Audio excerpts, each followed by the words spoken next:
muayime. Men Kayırgül, muayimim ekendin. Bilim verip, bakıt izlep gelemin. Kırgız tili, adabiyat can düylüm. Söz kudreti, balaga men beremin. Mektep uygu, meyrim tөгүп жүгүрүп, кесибимди сүйүп билектирүп, тилим сүйдүм, дилим дүндеп турганда, улутумдун уңгусу деп түшүндүм. Бактылуумун, башым дейт бүгүн мен.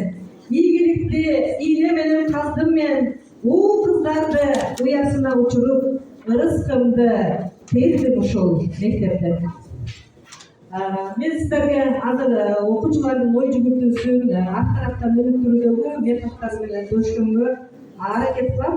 Бул азыркы сиздерге көрсөткөндө биринчи мен ушул жерде өзүңүздөр көрүп тургандай схемадан биз бүгүнкү мастер классыбыздын темасын аныктап алабыз. Бул жерде карап көрсөңүздөр атайын кызыл тамгалар менен анан бул жагы жашыл түстөр менен белгилеп койгонбуз. Алды жағында бәрі қайтып барымташ керегі сіздерге көріп тұрады. Ушул жерден жалпы эле залдын ичинен эле тапсаңыздар болот.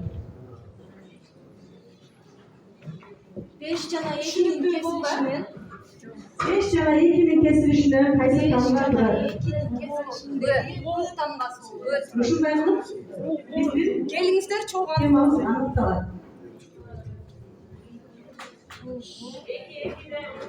2-2'de sizlerge görüp otursa jакшы эле. 2-2'de andan keyin 13'te турат.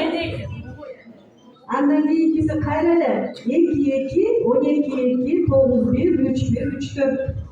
Ошондо азаматсыздар бүгүнкү биздин азыркы мастер классыбыздагы өтүүчү теманы аныктап алдык. Бул эмне деген сөз катылган болчу. Бул жерде сабакта өзүңүздөр көргөндөй геометрия сабагына, информатика сабагына колдонуучу таблица болуп эсептелет. Кийинки мастер классыбызда балдардын бүгүнкү күндөгү эң негизги куралы болгон биз уюлдук телефондорун үйгө ташта алып келбе деген сунуштарды көп айттык, бирок ошол сунуштарды балдардын баары жакын нерсеси катары кабыл алып атканын көрүп атабыз. Ошондуктан мен сиздерге азыр ушул жердеги эле эгер мүмкүнчүлүк болсо 2-3 мугалим келтирип койсоңуздар жакшы болот эле. Балдардыга ушул азыркы мен ойнотуучу оюнум балдар үчүн аябай кызыктуу да.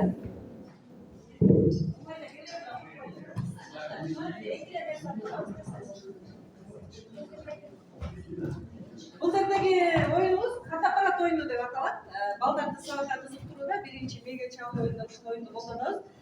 Балдарга аябай кызыктуу, себеби сүрөткө түшүү тез убакытта талап калат. Кээде биз даярданбай калабыз, мүмкүнчүлүк болбойт, кээде түшүп калабыздар, кээде башкадан тартып. Ошол сыяктуу эле балдар телефонду мүмкүн болушунча жакшы сүрөт тарткан телефонду издеп алганга аракет жасап, ошондуктан азыр бул жерде турган мектептер сиздер телефонсуз фотоаппаратсыздар, бул жактагы сөздөрдү тартып алышыңыздар керек. Ким канча сөз тартып калды, же болбосо ушул жерден тартып.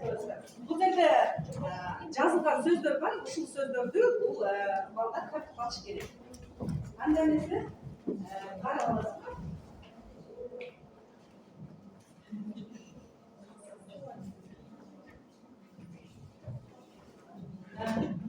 Кандай сөздөр чыгармакчыбыз?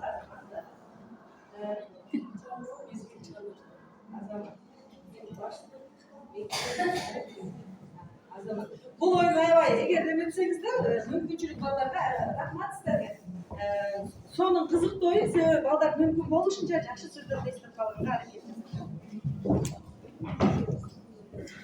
Андан кийинки тапшырмабызга экранга көңүл бурабыз. Бул жерде сиздер үчүн даярдалган мастер класс бар.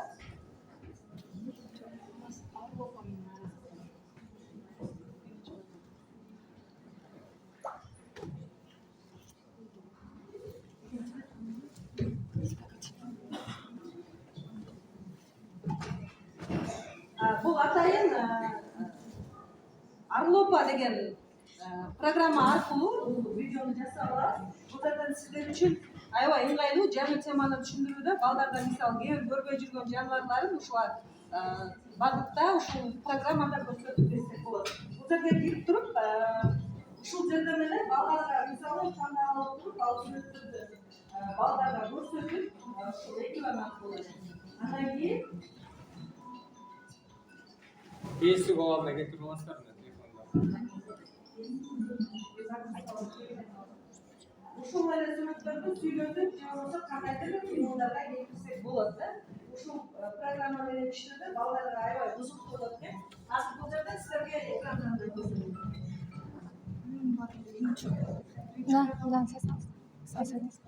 Ашыл жакшы түшпөй атат. Чүркөнү мага бер. Адамдар эгиз музоомду атып өлтүрүштү. Балдарымдын ордуна бала издеп жүрөм. Жакшылап ойлондуңбу? Бул эне чоңоюп алып, өзүңдүн бугчаларыңа ок атат. Ошону ойлондуңбу? Чоңойгондо булар бугчаларыма кол көтөрбөйт. Мен буларга эне болом. Булар мага бала болуп калат. Эч ким таппас алыс жактарга алып кетем бул балдарды. Аясаң акылман чоң эне. Кое берсең, өз балдарыман кем көрбөй асырайын. Жетимдерге эне болоюн. Желин сүткө толуп ооруп турат. Бала деп сыздап турат. Ак сүтүм. Бала деп ийип турат. Кантейин болуптур. Сурап калдым. Бирок тез кетпей өтет. Жетимдерди алыс жерине аман жеткир. Жок. Эгер аякка жетпей жолдо өлсө, же каракчылар жайласа, же өздөрү чоңоюп алып, ак сүтүңдү унутуп, адамдык арамдыгына кетсе, өзүңдөн көр. Балдарым, мына эми силердин энеңермин. Мен силерге ак кардуу алка кала тоосу бар, күмүштөй теңир тоосу бар, боордо токой жери бар, ортосунда ысык көлү бар жерге алып барам. Кыргыз тукуму курт болуп кетээрде экөөң элдин атын өчүрбөй, кайра тукум улайык бар. Укум тукумуга мекен болсун деп, мен ал жерди темирден сурабам. Өзүңүздөр да көргөндөй эле бул мастер-классты ушул Аргопа программасы аркылуу жасап, балдарга көргөзүүгө чоң мүмкүнчүлүк бар да. Себеби балдар кээде кайсы бир жаныбарларды көрбөй жүргөн болсо, азыркыдай кыймылга келтирип, балдардын жанына алып келүүгө мүмкүнчүлүктөр бар.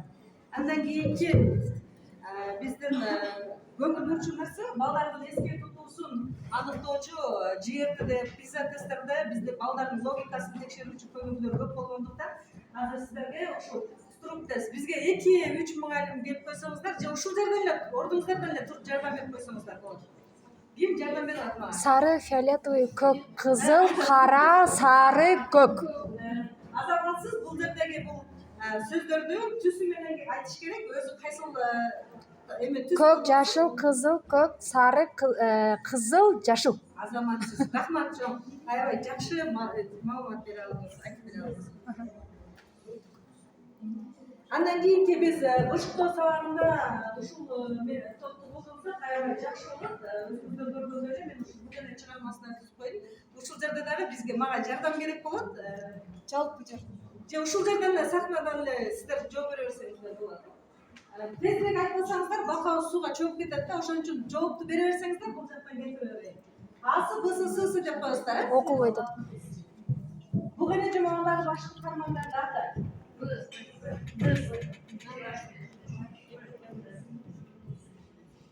Кийинкиси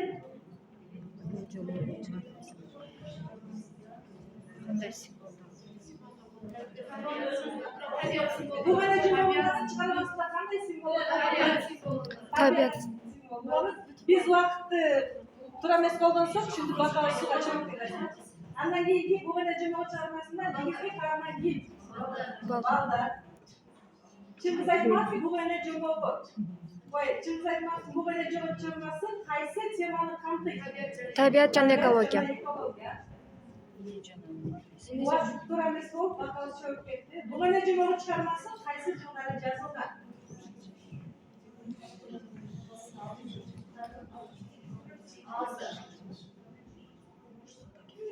Туура эмес болуп, бакабыз чөгүп кетти.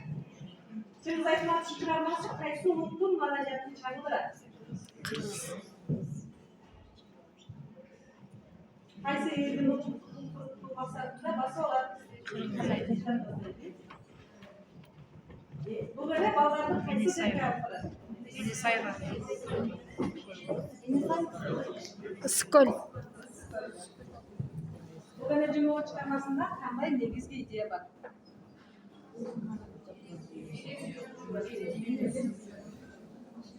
Бул эне жолу чыгармасында кандай эмоциялар басымдуу? Тынчтык жана тынчсыздануу. Туура эмес экен, а? Туура эмес болгондуктан чөгүп кетти. Бул программа менен иштөө дагы балдарга аябай ыңгайлуу. Анын себеби балдар ушундай сүрөттүү нерселерге көбүрөөк кызыгат, өзүңүздөр билгендей эле. Андан кийин кызыгуу аркылуу сабакты үй тапшырма суроодо же бышыктоодо колдонсоңуздар аябай жакшы жардам бере алат. Андан кийин эгерде балдарда бүгүнкү күндө сөз түрдө көңүл бурулат турган нерсе, балдарда кандайдыр бир кызыктуу нерселер көп болуш керек. Майда класс эгер 5-класс боло турган болсо, кандайдыр бир жолдо тапшырма суроонун жолунда ушул методду да колдонсоңуздар болот. Мага бир 2 эжекке келип койсоңуздар, ушул жерден жасап оңой эле. Эме сиз коркуп турган эле эч нерсе жок, балдар ишенет атат. Бул жерде калипкелик бөлүп берет, сиз бул барабарды тегерепсеңиз, ушул сызга келген суроону бересиз.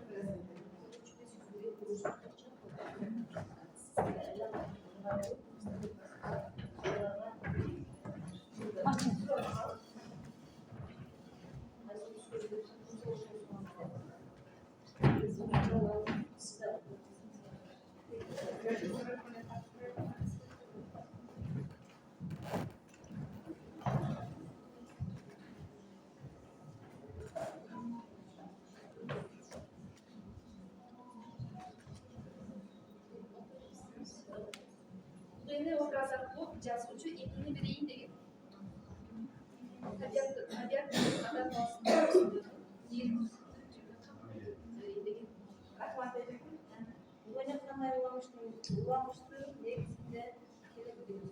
Негиздери. уламыштын негизинде Кандай уламыштын? Элбесин талкалоо жана